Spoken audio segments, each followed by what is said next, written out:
Привет! Это топ фишек, хитростей и скрытых возможностей ваших Apple Watch, которые помогут получить от ваших часов максимум. И начнем мы с пароля на Apple Watch. Кажется неочевидным, но вам стоит включить пароль на часах. Тогда в разделе «Код-пароль» станет доступна разблокировка с iPhone. С этой фишкой, когда на вас Apple Watch, ваш Mac разблокируется без ввода пароля. Но вводить пароль на часах каждый раз, когда вы их надеваете, это бесит. Поэтому на iPhone идем в приложение Watch и в разделе «Код-пароль» включаем разблокировку с iPhone. Теперь, после того, как вы надели часы, разблокируйте iPhone, и пароль на часах ведется автоматически. Доедешь, пиши! Новая фишка на связи позволяет легко сообщить, что вы добрались до места. Смотрите, делаем свайп по экрану и задерживаем палец на виджетах. Тут добавляете новый виджет на связи. Теперь, когда вы планируете поездку куда-либо, коснитесь этого виджета и выберите контакт, который должен получить уведомление.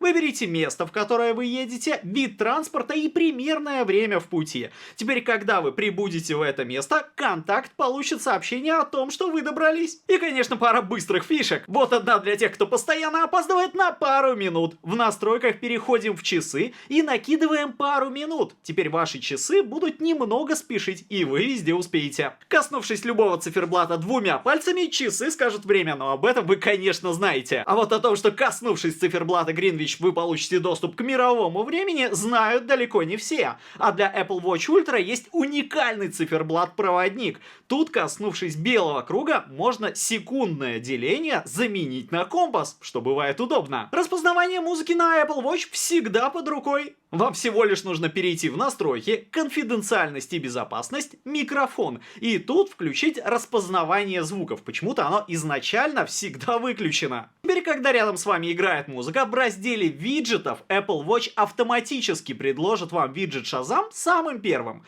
Тапнув по нему, начнется распознавание песни. Вообще, стопка виджетов на Apple Watch — это очень удобная штука, потому что она сама может предлагать вам разные виджеты в зависимости от разных ситуаций. А еще ваши часы безошибочно определят, когда вы на пороге заболевания. Это все есть в приложении «Жизненно важные показатели». Чтобы его запустить, по сути, вам нужно просто поспать 7 ночей в Apple Watch. Если значения уходят выше, это перебор, ниже — недобор. В общем, держаться надо где-то в средней зоне. Пульс, частота дыхания, температура, кислород в крови и сон. Часы строят график, и вы можете отслеживать тенденцию. Если два показателя покажут сильное отклонение от нормы в течение суток, это предупредит вас о рисках, и можете смело брать больничный. И этот график выглядит не совсем понятно, и Apple могла бы придумать что-то более нативное и понятное. Поэтому я использую бесплатное приложение, которое показывает мне точный уровень заряда моего тела. Все это есть в приложении Body State, совершенно бесплатным. Оно собирает данные о вашем сне, активности, дыхании и сердечном ритме.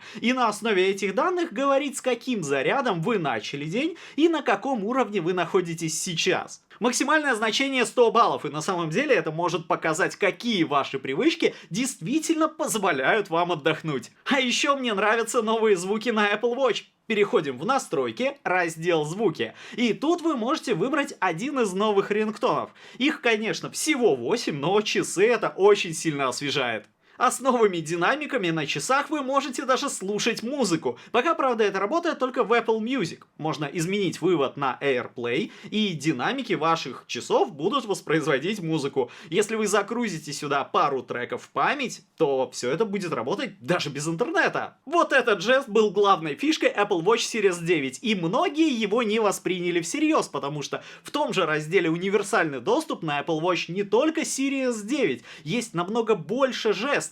Но он достаточно удобный. Например, когда на вас перчатки или экран мокрый и сенсор не активен, например, от снега. Это отличный способ ответить на звонок или сбросить будильник. Но если вы не хотите отвечать на звонок, а его звук вам все-таки мешает, просто накройте часы рукой, и звук будет заглушен. А еще с помощью Apple Watch можно легко поделиться контактом с другими часами. Главное это заполнить карточку контакта на вашем iPhone. И теперь в разделе настроек «Основные AirDrop» убедитесь, убедитесь, что такой обмен вообще разрешен. Обычно он включен по умолчанию. Теперь мы просто подносим часы к часам собеседника и обмениваемся карточками. Это же работает между часами и iPhone в любую сторону. Смена циферблата свайпом по экрану. Очень удобная фишка, которая была на Watch с самого начала, но потом Apple от нее отказалась, и вам нужно было задержать палец на циферблате и выбрать нужный из вашей галереи. Не очень удобно. Поэтому идем в настройки, и тут, не поверите, но найдите раздел «Часы». Первый же пункт включает смену циферблата свайпом по экрану, и все работает как надо. Во время поездок удобный переводчик у вас всегда на руке. В приложении «Перевод» достаточно выбрать языки, я, например, выберу русский и перевод на испанский. Говорим фразу, и Apple Watch ее переводят, и могут даже озвучить. Для вашего собеседника меняем порядок языков, он произносит фразу, и вы получаете перевод. Пожалуй, главная фишка, которая перешла от Apple Watch Ultra на Apple Watch Series 10, это измерение глубины и температуры воды. При погружении в воду на часах автоматически запускается приложение для дайверов, на котором вы можете отслеживать глубину и температуру воды. И это работает даже при погружении в небольшую глубину. А на зарядке Apple Watch превращаются в прикроватные часы. Такой режим получите, если поставите часы на зарядку в вертикальном положении, а тапнув по индикатору зарядки, увидите уровень заряда. Пользуйся!